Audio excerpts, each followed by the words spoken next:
देखिए, जब दीघा विधानसभा की जो जनता है वो दिक्कत में रहती है तो संजीव चौरसिया सीना तान के खड़े हो जाते हैं। जब गोली चला था तब भी सामने थे, जब घर टूटा था तब भी सामने थे, लड़ रहे थे सबसे। सरकार में रहने के बावजूद जनता के साथ रहते हैं, लड़ते हैं। नमस्कार, मैं हूं अनिकुल तिवारी और आप वॉइस अब देख रहे हैं। हमारे साथ विधायक संजीव चौरसिया जी मौजूद हैं। सभी लोगों के पास जाते हैं जी, कुछ ना कुछ लोग कहते हैं, उस पर भी हम आएंगे क्योंकि जवाब आज विधायक जी को देना होगा। सबसे पहले तो 2 बार बन चुके हैं, तीसरी बार बनने की पूरी तैयारी है, पूरी संघर्ष कर रहे हैं। नाला की बात हो या फिर राजीव नगर की बात हो, क्या विजन है इस बार संजीव जी आपका? मतलब होता है ना कि 2025 में चुनावी माहौल है, क्या विजन है संजीव चौरसिया का, वो हम जानना चाहते हैं, जनता जानना चाहती है। जीतने के बाद 2015 में जब पहली बार जनप्रतिनिधि सेवा करने के नाते, एक दीघा के सेवक के नाते जब जिम्मेवारी मिली, तो बहुत सारे विजन के साथ हम यहाँ अपने अपने क्षेत्रों को अवलोकन किए। तो दृष्टिकोण पहले का दीघा, आपके दीघा में जनता भी समझेगी, आप भी समझेंगे, सब समझेंगे कि बहुत सारे परिवर्तन हुए हैं। तो कहीं न कहीं गिलहरी की भूमिका हो चाहे जो भूमिका हो, सभी जगह पर एक मिशन और विज़न के साथ दीघा विधानसभा को सर्व करने के लिए, सेवा करने के लिए, चूँकि यहाँ के बेटा है तो लोगों को स्वाभाविक लगता था कि इस क्षेत्र के सर्वांगीण विकास, सभी सबका साथ, सबका विकास, सबका प्रयास और सबका विश्वास के साथ आगे बढ़ने का काम किया। इस बार क्या क्या सोचे हैं कि इस बार आपका रहेगा कि ये पूरा करना है? क्योंकि वादे सब नेता करते हैं लेकिन किसी कारण थोड़ा पीछे हो जाते हैं, नहीं हो पाता है, अधूरा रह जाता है। तो आपके हिसाब से आप तो सुबह ही निकल जाते हैं हर जगह, अब तो निकलते ही हैं। तो क्या क्या लग रहा है इस बार की दीघा विधानसभा में कमी हो गई? पूरी है तैयारी, चूंकि जनता ने जब प्यार के लगाई है क्यारी, तो जो क्यारी लगी है जनता के द्वारा, जो सबसे बड़ी बात है कि अल्टरनेटिव टू बेली रोड जो नहीं था, आपको ध्यान में होगा कि पुनाई चक से अंदर अंदर आप निकलेगा, AG colony, Sabanpura, passport office, Ruknapura, एक बेली रोड का समानांतर पटना के इतिहास में पहली बार 18 किलोमीटर का 100 करोड़ से ज़्यादा का काम हुआ, पहली बार, जिसमें अनीशाबाद भी लगभग काम लगेगा, पाटलिपुत्रा कॉलोनी है, सरिस्ताबाद में है, इसके प्रोजेक्ट ऑनगोइंग है, सब जल्दी जल्दी लगेगा। रोड नंबर 23 है। तो मेरा विजन था कि कालीकरण में ज़्यादा से ज़्यादा दे दिया जाए ताकि आरसीडी का विषय हो जाएगा। जो और सबसे बड़ा काम इस क्षेत्र का हुआ है, जब जीते थे तो ध्यान में होगा आपको कि 105 करोड़ का बाबा चौक का जो मामला ड्यू था, तो बाबा चौक से होते हुए जो नाला पाटने का टेंडर हो चुका, 181 करोड़ का राजीव नगर का नाला टेंडर हो चुका। मतलब कि ये जो नाला है राजीव नगर का, वो आप बोल रहे हैं ना ऑन कैमरा की अब हो चुका है पास, अब सड़क बनेगा। ये तो पूरा आप देखिएगा कि हमने इस चीज को देने का भी काम किया है, पैम्पलेट के माध्यम से, या टेंडर का कॉपी भी दे रहे हैं कि प्रूफ दिखा रहे हैं। बस फाइनल होगा और काम लगना भी प्रारंभ होगा कि ये 4 लेन की सड़कें इस प्रकार की बाबा चौक, राजीव नगर, ये जो नाला है जिससे दिक्कत होता है लोग को, वो आप एकदम बना देंगे चकाचक? एकदम चकाचक है, काम भी होगा धगाधक। कब तक ये संभव है? ये अभी बस टेंडर फाइनल हो जाएगा, टेंडर निकल चुका है। जो माननीय मुख्यमंत्री जी का जो प्रगति यात्रा हुआ था उसमें फंड एलोकेट भी हो गया है। बहुत दिनों से हम लगे हुए थे, ये बहुत बड़ा खुशखबरी। राजीव नगर की बात आप छेड़े हैं, तो राजीव नगर वाले बहुत भारी मात्रा में, बहुत भारी संख्या में आपके वोटर हैं, तो नाराज रहते हैं कभी कभी कि संजीव भैया नहीं आए हैं, संजीव भैया नहीं आए हैं। कोई कोई बोल देता है कि हमारा क्या होगा, क्या हमारा घर तोड़ दिया जाएगा? तो आप जवाब देखिए। कभी नहीं तोड़ा जाएगा। कि आप देखिएगा कि कितने प्रकार के संघर्ष हमने किए हैं लगातार। जब यहाँ नहीं थे, हैदराबाद थे, तब सरकार ने जो निर्णय लिया, ये भी पता है कि तुरंत हाईकोर्ट से निर्णय आया। कभी आप सुने हैं कि भाई हाईकोर्ट से तुरंत निर्णय आया, स्टे भी लग गया? तो वास्तव में पूरी तरह से कंसर्न अपना भी रहता है, माननीय मंत्री, माननीय सम्राट चौधरी जी, माननीय नितिन नवीन जी, जीवेश जी, माननीय सांसद महोदय, सभी का कंसर्न रहता है कि 1024 एकड़ का मामला जल्दी से जल्द निकले। और ऑन कैमरा हम बोलना चाहेंगे कि कुछ लोग बरगलाने का प्रयास कर रहे हैं, सतर्क रहना है और जल्द से जल्द 1-2 महीने के अंदर इसका आराम से निराकरण होगा कि 1024 एकड़ पूरी तरह से अलग अलग न्यूनतम शुल्क में जो हो सकता है, तो आवास वाले को भी, जिनको मुआवजा नहीं मिला उनके जमीन वाले को भी, जिनको मिलने का भी काम होगा उनके मुआवजा के लिए भी, यानी पूरे समीकरण और वर्गीकरण के साथ 224 का मामला निराकरण होते हुए आगे बढ़ने का काम। महागठबंधन रहता है हमेशा सामने। पिछली बार भी सीपीआई माले से आप भी जानते हैं कि होता ना कि वोट काटे या फिर कुछ भी करे, सामने तो रहते हैं। अभी हर जगह बैठ रहा है कि ऐसा करना है, वैसा करना है। उसी में एक नौजवान है, अभिषेक नाम है, समाज सेवी अभिषेक है, सीपीआई माले के हैं। उन्होंने कटाक्ष कर दिया आप पर जब हम उनके पास गए, अभिषेक के पास गए, सीपीआई माले के हैं, संघर्ष कर रहे हैं अभी। तो उन्होंने बोला कि आप जब जाइएगा विधायक जी के पास तो उनको बोलिएगा कि हम उनको लापता विधायक बोलते हैं, गुमशुदा विधायक बोलते हैं, कि वो हमको दिखते नहीं है। फिर हम पे भड़क गए, आपको दिखते हैं तो बोलिए तो उनको मतलब कि सीपीआई माले को कुछ कहना चाहेंगे संजीव जी? जो खुद वो देखते नहीं है, चुनाव होता है तो सीपीआई माले करके संगठन प्रस्फुटित होता है। अगर मेरे फेसबुक और अकाउंट से जो सोशल मीडिया के माध्यम से संवाद जनता के बीच में पहुंचता है, अगर उनके देखने की शक्ति नहीं है तो ईश्वर उनको देखने की शक्ति प्रदान करे। नौजवान है तो भी नहीं देख पाते। नौजवान है तो ईश्वर शक्ति देखने का प्रदान करे, प्रदत्त करे। इतने सारे विकास की योजना भी अगर नहीं दिखाई दे रहे हैं तो ईश्वर शक्ति प्रदत्त करे। कह रहे कि बस जब होता है पूजा पाठ शिवरात्रि में दिखते हैं, रामनवमी में दिखते हैं। अब ऐसे व्यक्ति के बारे में क्या कमेंट करना है।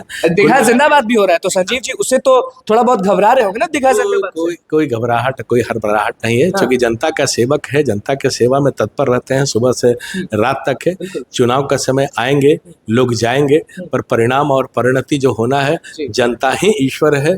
जनता पीढ़ी दर पीढ़ी हर सेवा को, संघर्ष को जानने का काम हुआ है। इलाका है पाटलिपुत्रा, उसको थोड़ा सा सुधार अगर देते हुए कि जनता जो है वो, उसका सवाल है कि जाइएगा तो प्लीज सवाल करिएगा कि पाटलिपुत्रा में ना अभी बारिश का मौसम आ रहा है तो थोड़ा सा गड़बड़ाया रहता है बारिश। पाटलिपुत्रा के लिए बहुत सारे काम हुए हैं। अभी आरसीडी के अंतर्गत भी लॉन्ग रन के लिए भी काम होगा।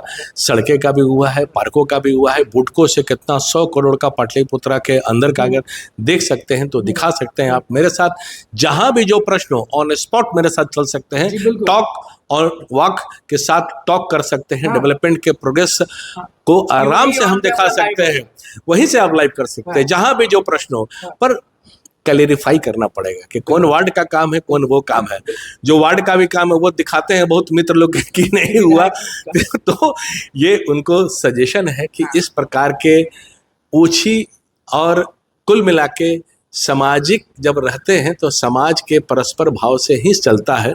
तो संवाद और संघर्ष दोनों मेरा चलता है। शिक्षा पे कुछ संजीव जी कहेंगे कि नहीं, क्योंकि दीघा विधानसभा में इतने स्कूल हैं, इतने बड़े बड़े स्कूल भी हैं, सरकारी स्कूल भी हैं, तो व्यवस्था ठीक हो रहा है कि नहीं आपके हिसाब से? व्यवस्थाएं बहुत ठीक हो रही है। अभी इंदर सिंह वहाँ पे भी स्कूल में भी गए थे, वहाँ भी विकास के काम है। बहुत सारे सरकार ने जो इंफ्रास्ट्रक्चर डेवलपमेंट है उसके थ्रू काम हुआ है और भी उसकी प्रगति हो रही है। जगह जगह डेवलपमेंट का काम है। जब +2 का नहीं है तो बहुत सारे जो शिक्षा के विषय पर है उसके भी आयाम स्कूल के आगे बढ़ने का काम हो रहा है।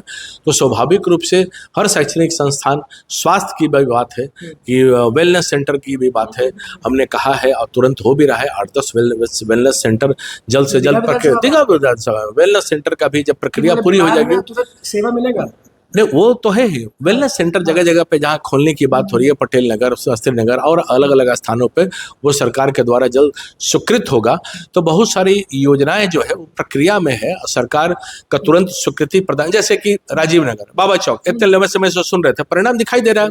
कालीकरण की जो सड़क 3 साल तो लोग बोले कुछ नहीं हो रहा, कुछ नहीं हो रहा, पर एक बैग कालीकरण हो गया। आप आशियाना, मजिस्ट्रेट कॉलोनी, अम्बेडकर चौक से उधर से देखिएगा तो सब स्मूथ रोड हो गया। तो ये तो प्रक्रिया चल रहा है, तब तो हुआ ना, तब तो हुआ। एक दिन में तो नहीं हुआ कि सुते उठे सब्जी भाजी की तरह खरीदे या चले गए। इसकी प्रक्रिया हरदम होती है, सदन से लेकर, संघर्ष से लेकर, सौदागरी यहाँ नहीं था। तो लॉन्ग प्लानिंग के विजन के साथ हम काम करते हैं, तत्कालिक नहीं कि चुनावी स्टैंड बनाए आगे रखें। क्या प्लान है? जो ये प्लान है वो तो हो गया आपका, बहुत बहुत बधाई आपको। आगे हमने कहा है कि जो बड़ा रिवर फ्रंट आपको दिखाएगा 5 सालों में, कि पूरा रोजगार का सृजन होगा।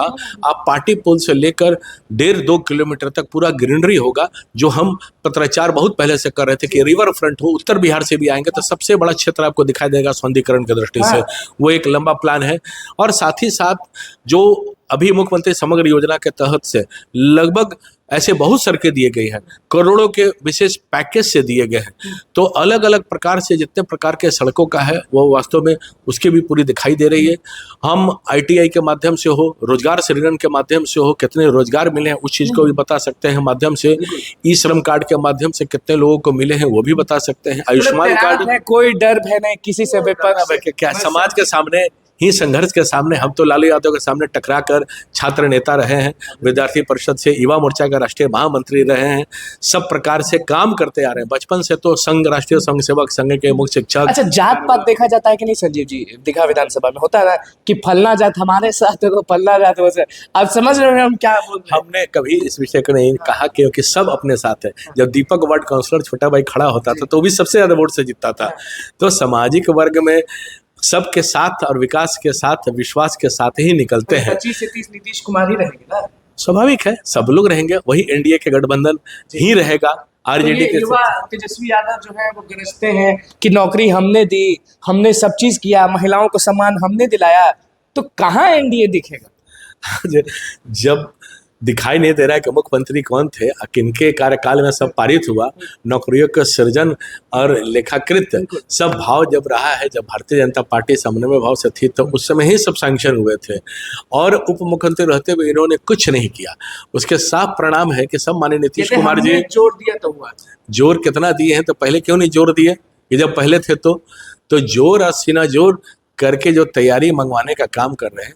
आज लालू परिवार खुद किस प्रकार से फंसे हुए हैं बताने की आवश्यकता नहीं, कटाक्ष करने की आवश्यकता नहीं है। कुल मिला के परिवारवाद की पार्टी कितने दिन चलेगी, इस बात की आवश्यकता समझने की बात है जनता को। आखिरी यही है, क्योंकि विधानसभा चुनाव है और बिहार के लोग ही वोट देते हैं, तो तेजस्वी यादव कहीं भी पहुंच रहे हैं ना, कहीं भी संवाद करने जा रहे हैं या फिर कहीं भी जा रहे हैं, तो वो भाषण में ये कह रहे हैं कि बिहार की नौकरी, जैसे शिक्षक भर्ती वाला हो गया नीतीश कुमार जो दिए, तो उनका कहना है कि 100% डोमिसाइल नीति लागू कर देने के लिए, ताकि बाहरी जो है वो नहीं आए, बस बिहार के लोगों को नौकरी मिले। तो ऐसे में एनडीए तो विरोध करता है। नहीं, विरोध की बात नहीं है, पर ये तेजस्वी यादव को समझना पड़ेगा कि जिन विषयों पर आज प्रश्न खड़ा करने का काम कर रहे हैं, तो उन विषय के पहले क्यों नहीं करते थे हर विषय पे। तो केवल चुनावी स्टंट बनाने से काम नहीं चलेगा।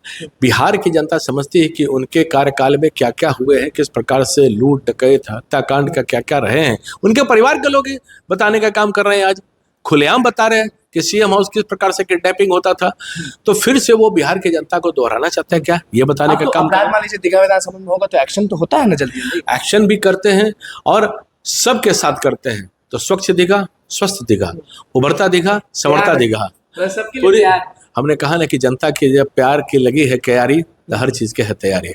बिल्कुल, संजीव जी हमारे साथ हैं और अभी जहाँ भी ये जाएंगे ना, कुछ दिनों के बाद हम अचानक पहुंच जाएंगे वहाँ देखने के लिए कि ये जनता से कैसे मिलते हैं, जनता क्या कह रही है, कंप्लेन कर रही है कि भैया वाहवाही करिए, सब चीज़ लाइव दिखाएंगे आपको। संजीव चौरसिया हमारे साथ मौजूद है, किस तरह से बाकी लोगों को, जैसे दीघा जिंदाबाद को क्या बोले, सीपीएम वाले को क्या बोले, नौजवान युवा जो अभिषेक कटाक्ष कर रहे थे उनको क्या बोले, वो आपने सुन लिया। आप देखना होगा, कमेंट में आप जरूर बताइएगा। आप दीघा विधानसभा से आते होंगे तो कमेंट में जरूर बताइएगा कि आप नाला बनने से खुश है कि नहीं, आप जो अटल पथ पर दौड़ते हैं उससे खुश है कि नहीं, आप बाबा चौक में जो स्कॉर्पियो गिर जाता था बार बार, अब वो नहीं गिरेगा, उससे खुश है कि नहीं। और अगर कोई शिकायत है तो कमेंट करिएगा, फिर पहुंचेंगे यहाँ पे। तो बस हमारे चैनल को सब्सक्राइब करिए, इस पेज को लाइक करिए। कैमरा मैन के साथ धन्यवाद।